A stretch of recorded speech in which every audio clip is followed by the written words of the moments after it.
Bienvenue dans mes incontournables du vendredi! Hey, j'espère que tu vas bien, que tu as passé une belle semaine. Alors, je te parle aujourd'hui des bons gras.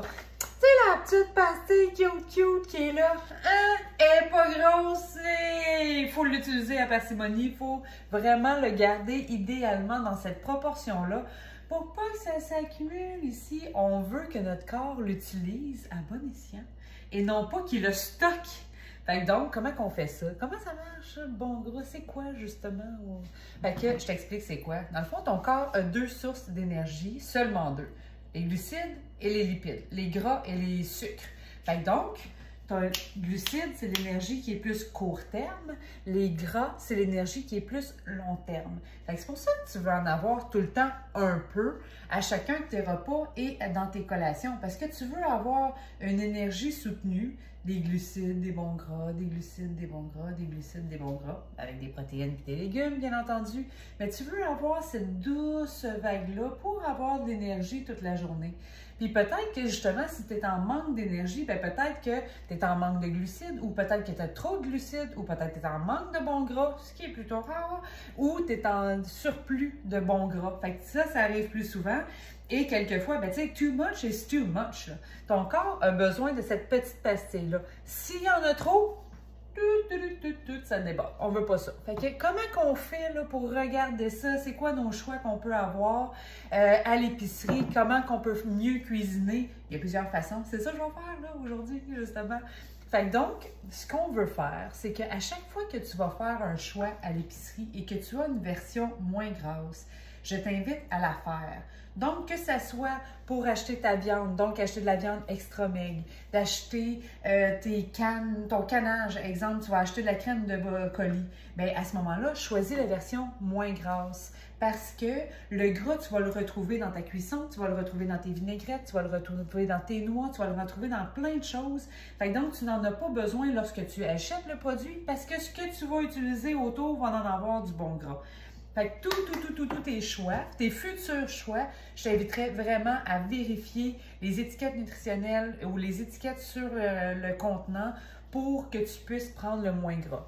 Entre autres, pour les produits laitiers, ça c'est vraiment super important de le faire de cette façon-là parce qu'en plus d'avoir le bienfait de ne pas avoir tant que ça de gras à l'intérieur, donc, au lieu d'être un bon gras, ton produit laitier va devenir une protéine. Protéine qu'on veut trouver le plus dans notre alimentation parce que c'est ça qu'on a de moins. Fait donc, on veut avoir le plus de protéines possible. Et en plus, produit laitier, si tu prends moins gras, ça booste tes protéines. Tu as tout plus pour ton argent, dans le fond, quand tu prends moins gras. Pense-y 2 minutes, là. Mettons, là, tu as une livre de bœuf haché maigre, OK? Ta livre est grosse de même. Mais là, il faut qu'il enlève le gras. Fait qu'il enlève le gras, puis là, il ne reste pas un livre, là. Il va te rester 3/4 de livre de viande. Fait qu'est-ce qu'ils vont faire? C'est qu'ils n'ont pas le choix.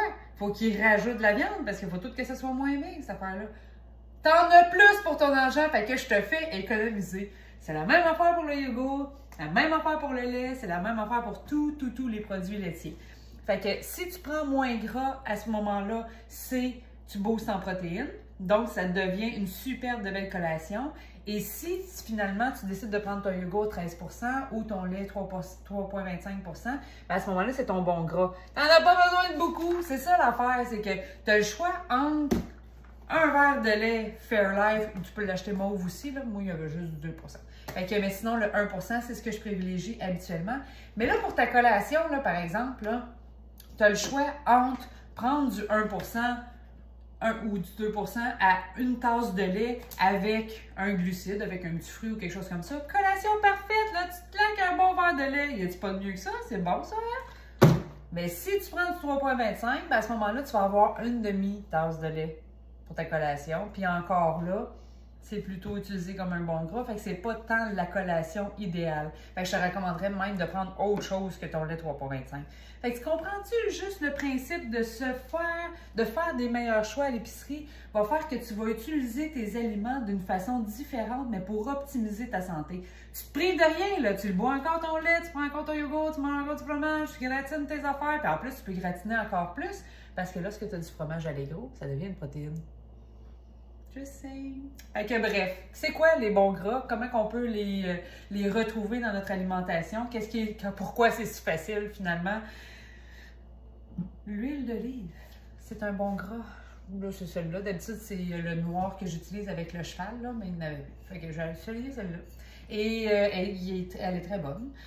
Moi, j'utilise jamais ou presque de l'huile de cette façon-là. Tu sais, oh, je vais mettre un petit peu d'huile, pas tant mon genre. Je vais être, par exemple, avec le spray d'huile. Puis ça, c'est super important. Tu le trouves chez Walmart, Trudeau, Walmart, Canadian Tire, Stoke. C'est de la marque Trudeau. Puis ça, c'est bien important, hein, parce que, regarde ça, là, la quantité d'huile. Ça, c'est le max que tu mets. Ben, pas plus que ça, parce que sinon, s'il y a un contact du soleil avec ton huile, elle va rancir. Fait que tu en mets tout le temps, juste un petit peu, et tu gardes ça dans un armoire fermé. Ça, c'est bien important. Fait que achète-toi ça, je te dis, ça va changer ta vie.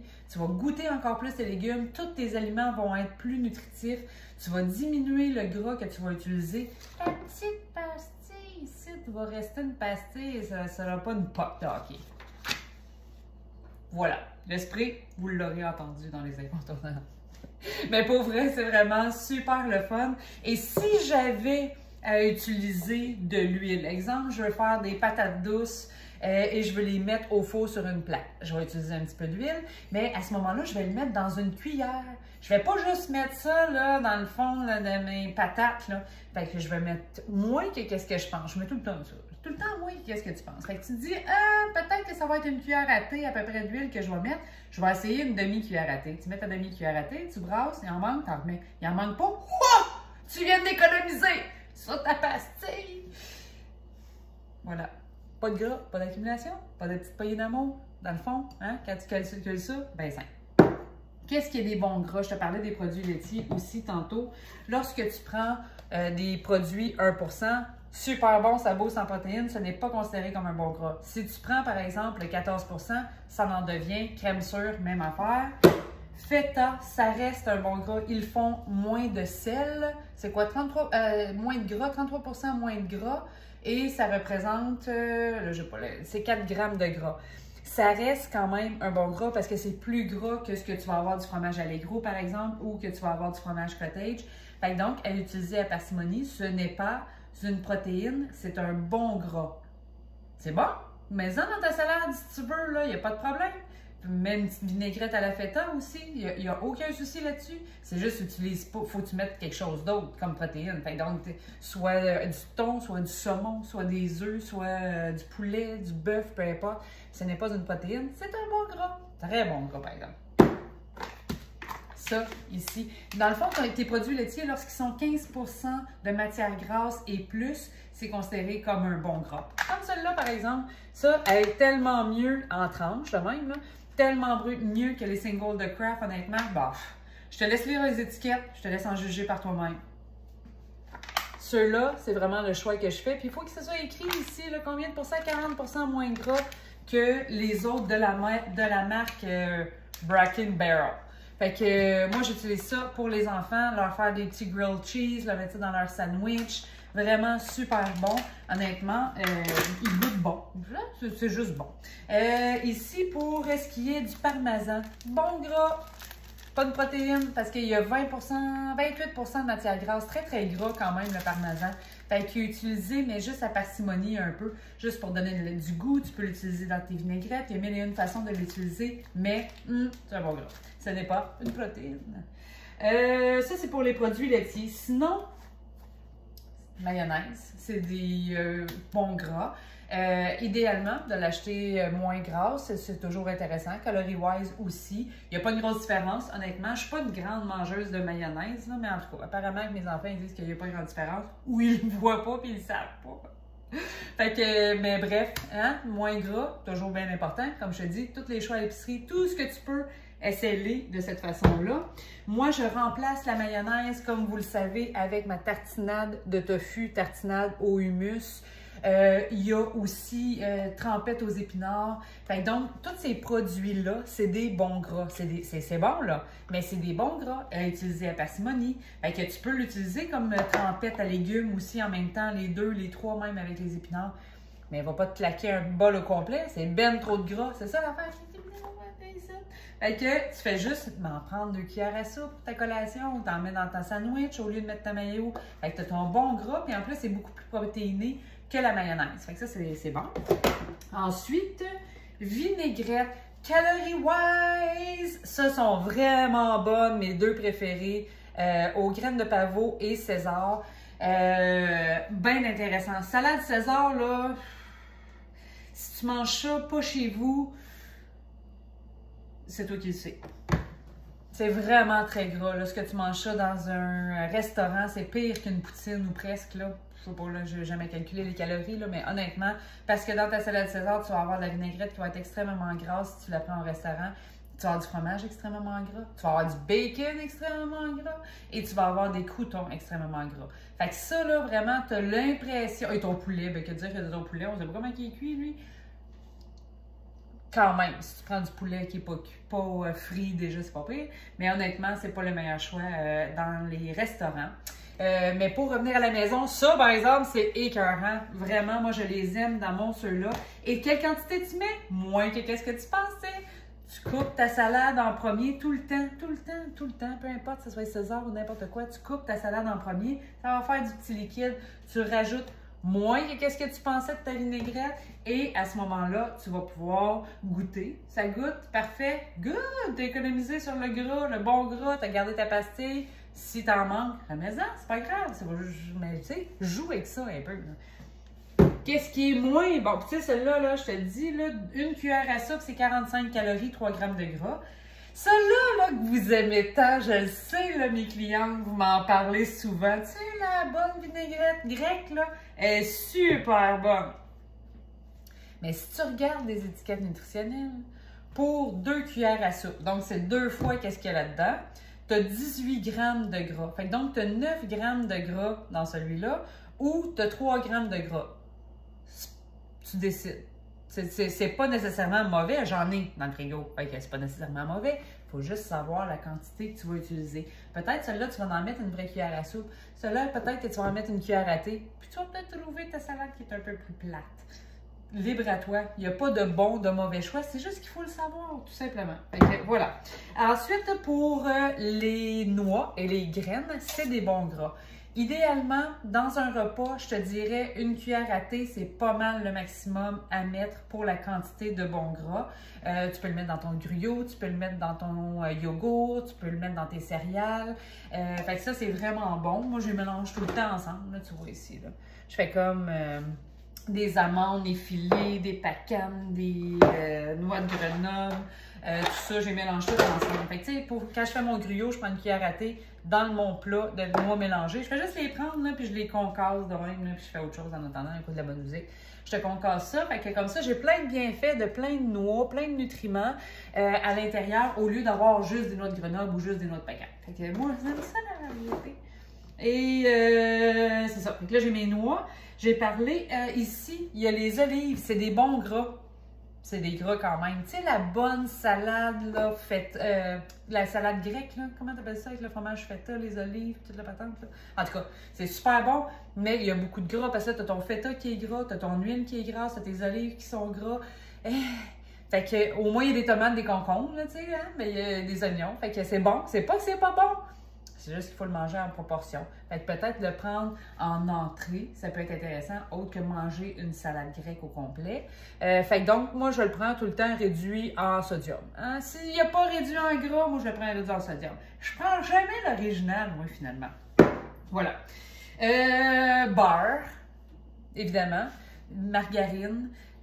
Moi, c'est des produits que je n'utilise pas. J'ai celui-là parce que c'est du beurre clarifié, du GHEE. G-H-E-E. C'est ça que j'utilise quand j'en ai besoin. Je ne l'utilise jamais, honnêtement. Je pense qu'il est passé date. Mais bref, ben oui, novembre 21. Je peux pas m'en acheter. Mais j'utilise jamais de beurre ni de margarine. C'est des produits hyper transformés qui sont pas nécessaires. Je trouve que ça l'enlève le bon goût de ton nutriment, ton aliment. Fait que donc, j'y vais plutôt, moi, toujours dans mes cuissons, huile d'olive ou l'huile d'avocat. Ou cuisson sur le barbecue aussi, qui est bien intéressant. Tout ce qui est feuilleté, c'est du gras. Bon gras, ça dépend de la quantité que tu vas prendre, mais c'est du gras. Là, j'avais pas de croissant, là. Je jette ça là, pour les enfants, là, ils aiment bien ça, pour rouler la pâte, rouler la saucisse. Et, mais tout ce qui est pâte, fait donc croissant, ça, tout ce qui est feuilleté, finalement, les vols au vent, c'est gras. Fait qu'il faut le considérer dans ce qu'on mange. Fait qu'idéalement, si tu vas manger un vol au vent, par exemple, ben fais-le avec de la poitrine de poulet, qui est une viande qui est plus maigre que la cuisse de poulet, par exemple. Utilise une béchamel que tu vas avoir fait maison avec de la farine, du lait faible en gras ou hyper protéiné aussi, avec de la fécule de maïs pour le faire revenir, autre que d'acheter de la béchamel qui est déjà grasse. Fait que tu vois, il y a des possibilités. C'est pas grave de manger le vol au vent avec le feuilleté, mais fais juste pas mettre d'autres gras autour qui va faire que là, ça va être explosé dans le gras. Fait que voilà. Et je pouvais pas parler du beurre de peanut, que tout le monde pense que c'est une protéine. Ce ne l'est malheureusement pas. C'est un bon gras, ce n'est pas à bannir de ce que tu manges. Faut juste pas en prendre trop, c'est tout. C'est juste ça. Comme le reste que je t'ai montré, la modération a bien meilleur goût. Fait que donc, que tu prennes une toast au beurre de peanut le matin, parfait. Prends-la ta dose de beurre de peanut si c'est satisfait. Prends-en une avec ton beurre de peanut. Mets-moi donc une petite demi-tasse de yogourt, là, 0% de matière grasse, oikos, genre, là, parce que tu vas booster tes protéines, puis avec un petit quart de tasse de petits fruits. Non, mais tu parles d'un déjeuner optimal, sérieusement. Puis si ça te fait plaisir en plus parce que tu manges ta toast de beurre de peanut, garde-toi. C'est possible totalement. Et j'avais oublié de parler de mon avocat. La moitié d'un avocat, c'est suffisant. C'est un bon gras, c'est un vraiment bon gras. Mais la moitié, c'est parfait. Un au complet, c'est trop. Fait que donc, utilise-les ça aussi pour faire la sandwich. Tu écrases ça, la moitié d'un. Tu l'écrases juste à la fourchette. Tu n'as pas besoin de rien mettre d'autre, là. Tu mets ça après ça sur tes 2 tranches de pain. Un demi-avocat, tu le sépares. Fait qu'un quart d'avocat sur un bord, un quart d'avocat sur l'autre. Tu manges ça au lieu de mettre ta maillot quelconque, là. Fait que ça, c'est vraiment bénéfique. Puis je finis là-dessus de l'antipasto. Ça, c'est intéressant parce que c'est plein de légumes. Check-moi ça comment c'est beau. Mais c'est avec un petit peu d'huile. Moi, j'ai choisi le meilleur, bien entendu, parce que j'ai vérifié les étiquettes nutritionnelles et la liste des ingrédients. Mais c'est quand même, pour 3 cuillères à soupe, c'est 2,5 g de gras. Fait que ça peut très bien remplacer ta vinaigrette parce que ça a un petit goût. C'est plein de légumes fermentés, c'est bon pour ta digestion. Fait que tu te fais une belle salade. Fait qu'au lieu de mettre une vinaigrette quelconque, tu pourrais prendre une cuillère à soupe ou peut-être un petit peu moins qu'une cuillère à soupe et, celle-là. Et tu vas avoir tous les bienfaits de tous les aliments qui sont fermentés, plein de légumes en plus et avec la petite huile, ça va faire déjà ta vinaigrette. Fait que ça va secouer ton ordinaire, ça va faire que ta salade va goûter différent des autres fois que tu vas l'avoir fait et c'est super intéressant. Ça t'explique-tu? Ça fait juste te rappeler, hein? Ici, une petite pastille, pas besoin d'exagérer, sinon ça s'en va où est-ce que tu veux pas, tout simplement. Si tu as des questions, suggestions, peu importe, écris-moi dans le bas, c'est le fun de faire des interactions ensemble. Si tu as des idées pour des incontournables aussi, gêne-toi pas. Moi, je suis tout le temps partante là, pour en faire plein d'incontournables. J'ai plein d'idées encore. Fait que si tu n'as pas vu mes autres incontournables, tous les vendredis, ils restent là sur ma page Facebook. Et si tu t'abonnes à mon infolette, tu vas en avoir un exclusif en plus, qui n'est pas encore tourné, ben non, qui est tourné bien évidemment, mais qui n'est pas encore disponible et diffusé sur mes réseaux sociaux. Fait que tu vas en avoir un d'avance. Mon site web, emmanuelbrien.com. Tu as 1001 recettes là, avec tout ce que je t'ai montré ou quoi que ce soit. Là. Fait que tu sais, ça va te donner une bonne idée. Ça va mettre du pep dans ta stepette, ça va donner de l'énergie dans ta journée, puis que tu vas juste être heureuse et optimiser, et heureux et heureuse. Tu vas optimiser ta santé. Fait que voilà. Fait que je te souhaite une belle journée. On se reparle. Ciao!